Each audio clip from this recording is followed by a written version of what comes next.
Selamat petang, salam sejahtera. Paling hangat di media sosial petang ini ialah kononnya Jolo sudah ditemui oleh SPRM.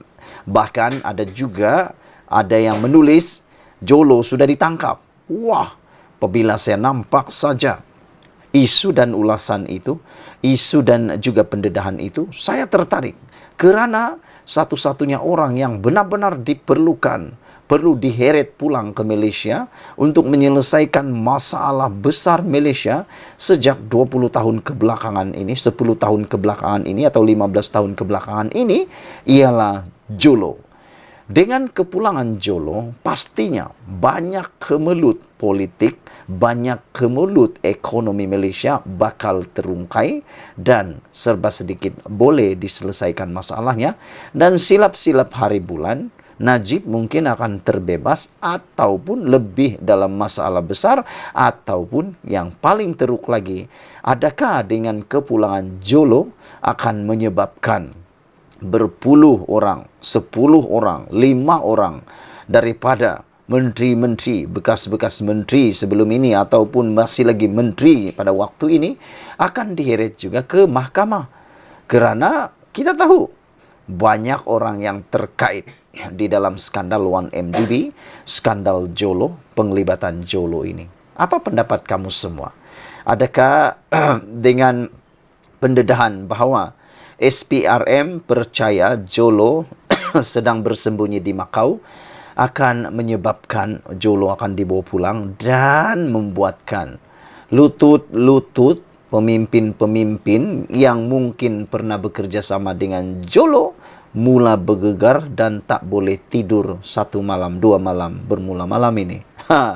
Kerana apabila SPRM sudah dapat menjejaki tempat persembunyian Jolo ini, pastilah akan ada tindakan ambush serbuan yang akan membawa pulang Jolo. Dan telah kita tahu, Anwar Ibrahim pada waktu ini sedang giat bekerja sama dengan kerajaan China untuk mengekstradisi Jolo pulang ke Malaysia.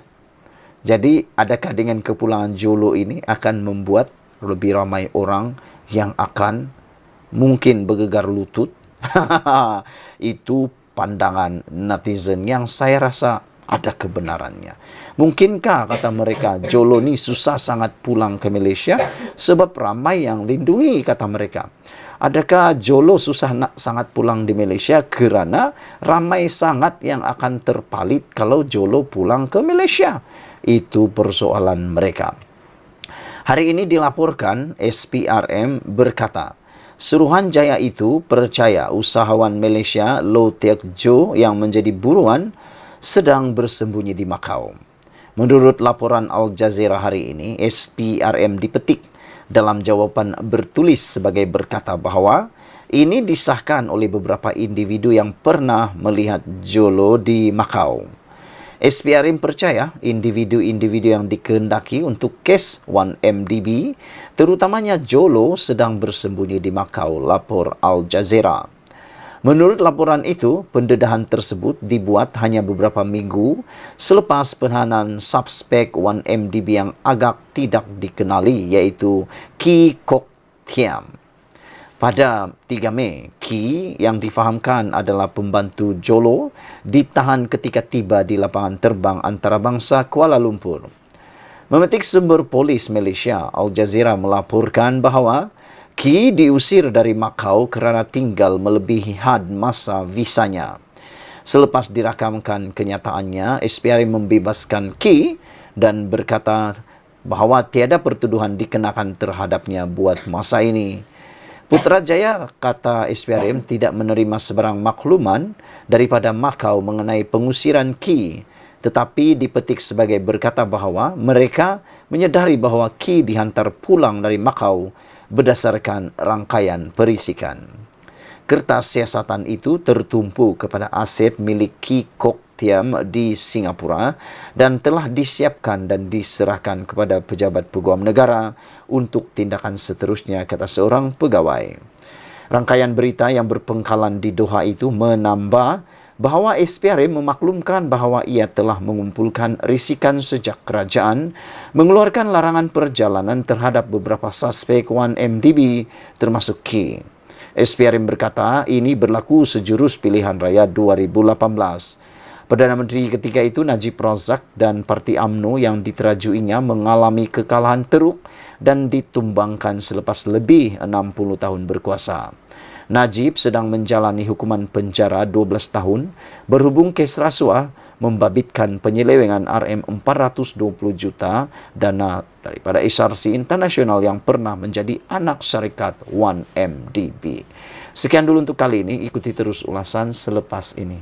Selamat petang, salam sejahtera, terima kasih karena bersama dengan saya di Nazilin Unity Channel. Sebelum kita teruskan ulasan dan isu pada kali ini, jangan lupa bagi yang kali pertama tekan butang subscribe. Tekan butang subscribe itu percuma.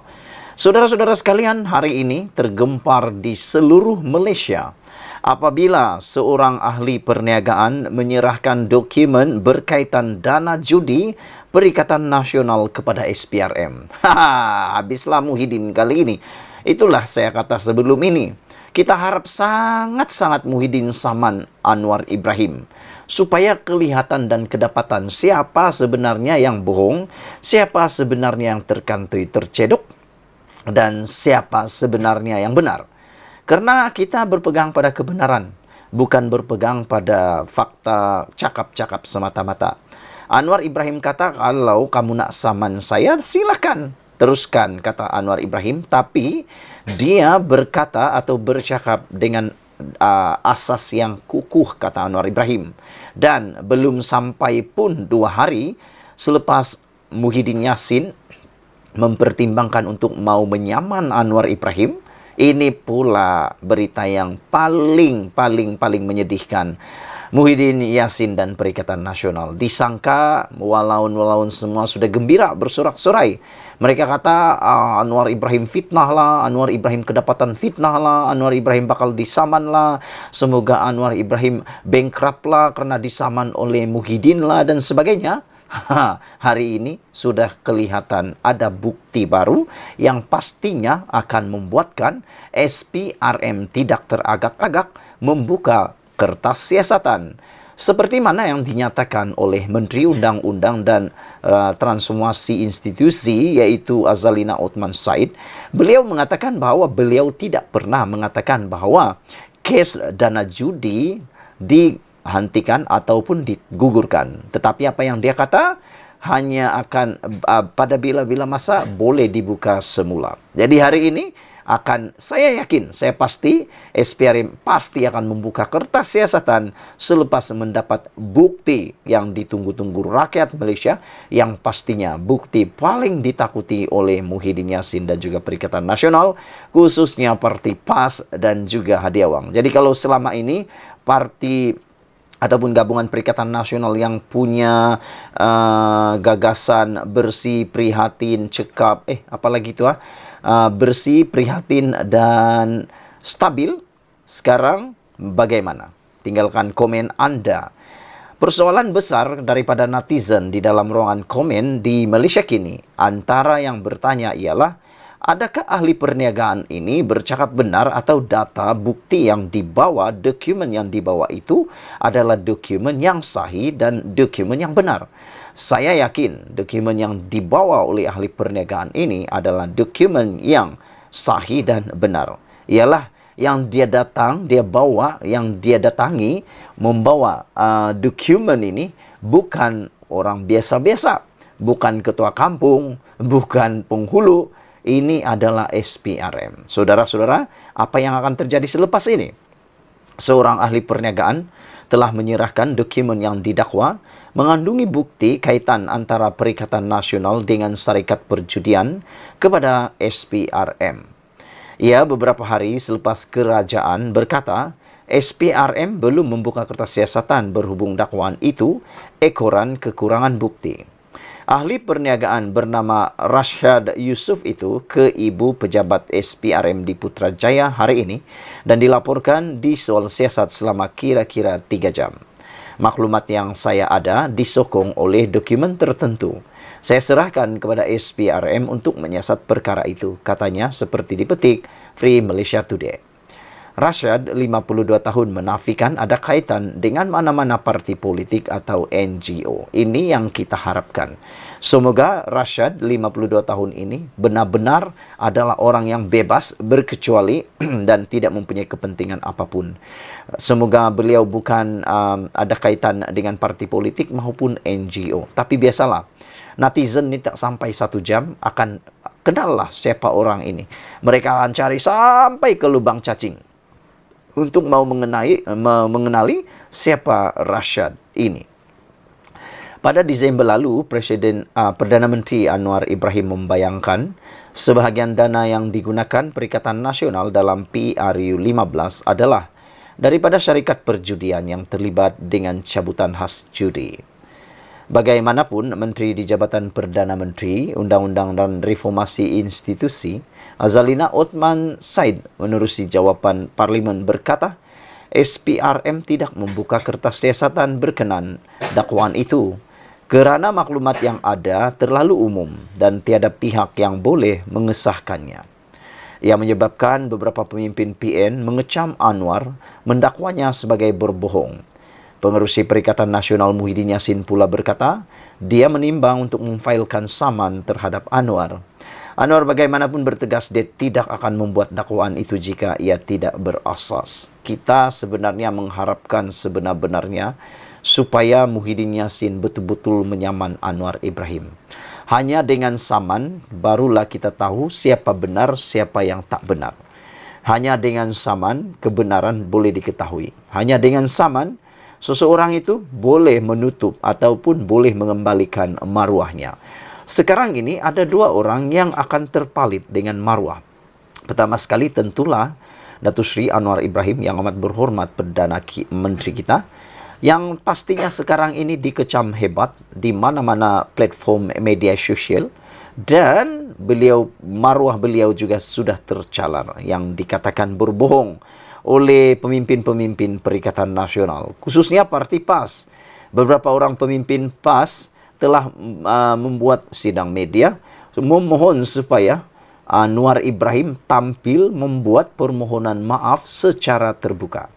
Tapi syukurlah Anwar Ibrahim, seperti yang telah saya katakan di awal-awal tadi, dia bertegas untuk tidak akan membuat dakwaan itu jika ia tidak berasas, dan Anwar Ibrahim telah menyatakan pendirian beliau bahawa beliau tidak akan sekali-kali berundur diri, beliau tidak akan sekali-kali memohon maaf kerana beliau sedia untuk disaman. Dan kali ini sudah terbukti dan kita tinggal tunggu apa tindakan SPRM seterusnya selepas mendapat dokumen sulit ini yang berkaitan dana judi Perikatan Nasional kepada SPRM. Yang pentingnya kita akan lihat tidak lama lagi, mungkin dalam beberapa jam lagi, nama orang ini yaitu Rashdan Yusof pasti akan tular di mana-mana, dicari sehingga ke lubang cacing, dan kita akan tahu adakah beliau ini betul-betul tiada kaitan dengan mana-mana parti politik atau NGO. Saya berharap beliau memang tiada kaitan dengan mana-mana parti politik ataupun NGO.